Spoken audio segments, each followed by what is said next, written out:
What's going on, everybody? Welcome back to the channel. My name is Harrison, and today we are talking about Black Myth Wukong. I have finished the game officially a few days ago, and it is definitely my front runner for game of the year so far. Now, I know we have, a couple months left, but, outside of like maybe Indiana Jones or maybe, Zelda Echoes of Wisdom, I don't see anything else really coming close to this game. I have absolutely loved my time with Black Myth Wukong. Definitely has its issues. It definitely has some frame rate issues. The voice sync is a little.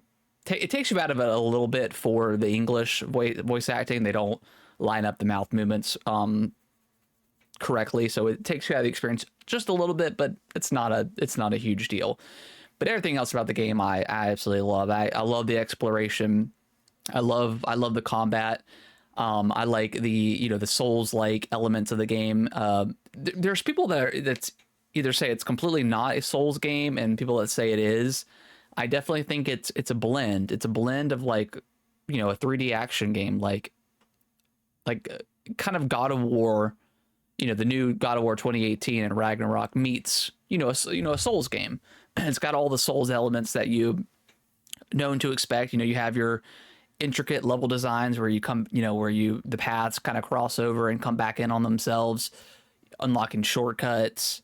The only thing it doesn't have is if you die, you lose your souls, which is kind of a breath of fresh air in these types of games because it can be a little bit obnoxious to lose your stuff, especially when you're fighting the same boss over and over again.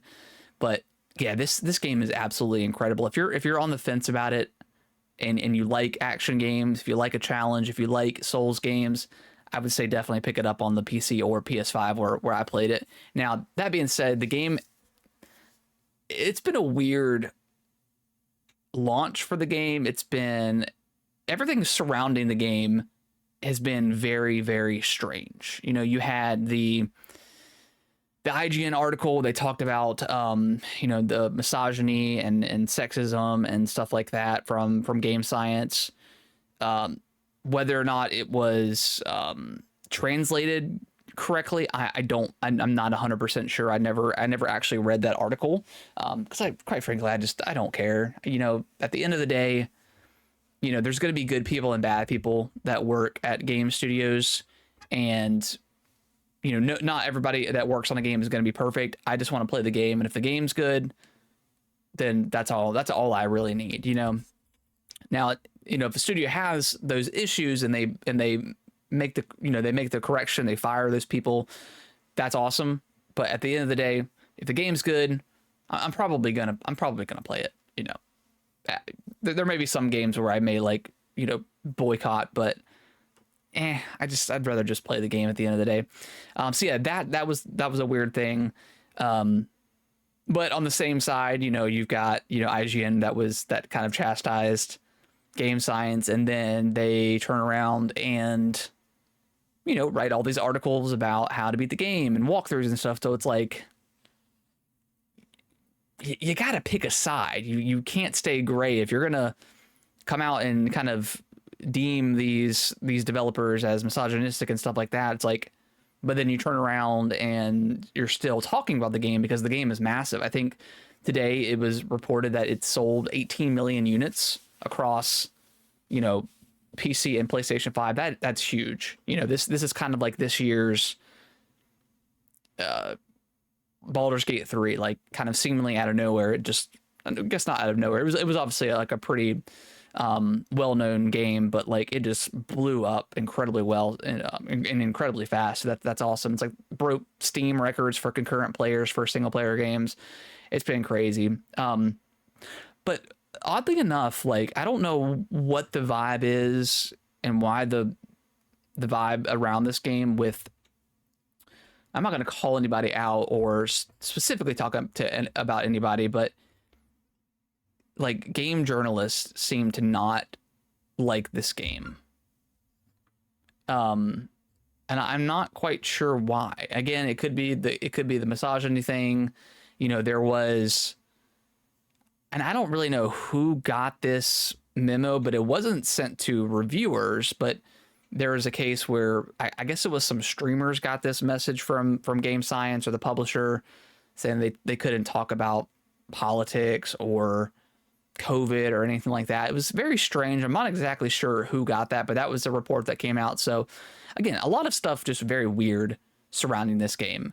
And then you have people, and they don't have the reviewer listed anymore. I'm not sure if they ever did, but you have like reviews like Screen Rant, who it sounds like they didn't complete the game, and here's why I think that's the case. So again, this is Screen Rant. They're talking about Black Myth Wukong on their review. So one of the negatives that they posted was largely lacks inclusion and representation. So of course we've got to talk about that in video games per usual. So let me just read this portion, then we'll go over it. While my analysis and review of Black Myth Wukong remain focused on gameplay, it's important to mention the controversy surrounding the game studio and the reports of misogyny and sexism from developers. We talked about that. Playing as a female gamer allowed me to notice issues surrounding inclusion and representation. As far as chapters 1 and 2 go, well, there's 6 chapters in the game, so very early in the game. While characters are clearly fictitious and fantastical creatures, there were no female or feminine NPCs, enemies, or bosses present. The only exception, if you can call it female, is a boss named Mother of Stones in chapter 2, which is nothing more than a still glowing rock with no abilities being guarded by other enemies. So again, chapter 1 and 2, very, very early in the game. Also, like, I don't understand the diversity thing. Like, not every game has to appeal to every single person out there, in my opinion. If it has that stuff in there, that has, diversity in it, that's great. But at the end of the day, it's a story that these developers want to tell. So yeah, anyways, back to it. The lack of diversity and inclusivity resonates with the misogynistic comments reported to have been made by developers, which expressed disdain for women playing in their games. Although Black Myth Wukong does have truly enjoyable moments, the underlying feeling that women aren't welcome in the world felt present throughout my gameplay experience. Okay, it just really makes me laugh. It's worth noting the game is based on a novel, Journey to the West, which does consist of few important female characters. To not include any women, or only to include a few in an adaptation meant for modern audience, is quite discerning. While this doesn't take away from the exhilaration and fun of boss fight themselves, women fans of Souls-like games have different perspectives, especially given that, according to reports, the developer also suggested that women aren't capable of enjoying or being skilled at those types of games. And the reason why I laugh, and the reason why I don't think this reviewer actually finished this game, which that's a whole nother conversation in itself. I think if you're going to review a game, you should mainline the story, at least at bare minimum. If you skip all the side missions and stuff like that, that's fine. I feel like you're kind of, and I understand that when you're reviewing a game, like there is a time crunch, but to not finish the game at all is crazy to me. That's like watching a movie halfway and saying it's bad. Like maybe the first half wasn't great, but then it picks up in the latter half. We just don't know. So that's crazy to me that there are reviewers that do that. And why I know this person didn't finish the game is because literally in chapter 3, all the bosses in that game, or a lot of those, like the main boss, one of the main bosses in the game is a female character. You go into this spider den with like 4 spider sisters, their mother. Like there's a lot of female representation in that chapter, and it continues to go on into other chapters. There's other female characters that are introduced to the game. Like it's kind of, yeah, it's insane. So well, I think chapter 4 is the one with the spider den, and chapter 3 there is like a female boss. So there's females in the game. They just didn't get far enough into the game to actually experience that, which is hilarious. So yeah, Black Myth, I think, is an incredible game. With all the weirdness that the gaming journalists have shown. I know a lot of gaming journalists have been like, I don't know, a lot of people have not enjoyed a lot of like game reviewers and journalists' take lately, just because I don't know. It's been such a weird like vibe this year with gaming journalists, and I think some of it has to do with all the Nintendo leaks and stuff like that, and just leaks in general, and how it's kind of bad for the industry, like when you leak something. But that's why I don't think this game is going to get nominated at the Game Awards, because of all the weird, and not to say that the Game Awards is like the end all be all and it doesn't really matter. I mean, the game is selling incredibly well. It's a great game. Does have some issues, frame rate, stuff like that, but overall I think this game is great. You know, this was great. Stellar Blade was great earlier this year. There's been a lot of great games this year, but sadly I just don't think it's going to be nominated because of the weirdness surrounding this game. So again, I highly recommend the game. I think it's incredible. It's one of the best games of the year so far. Definitely going to be a contender for my game of the year.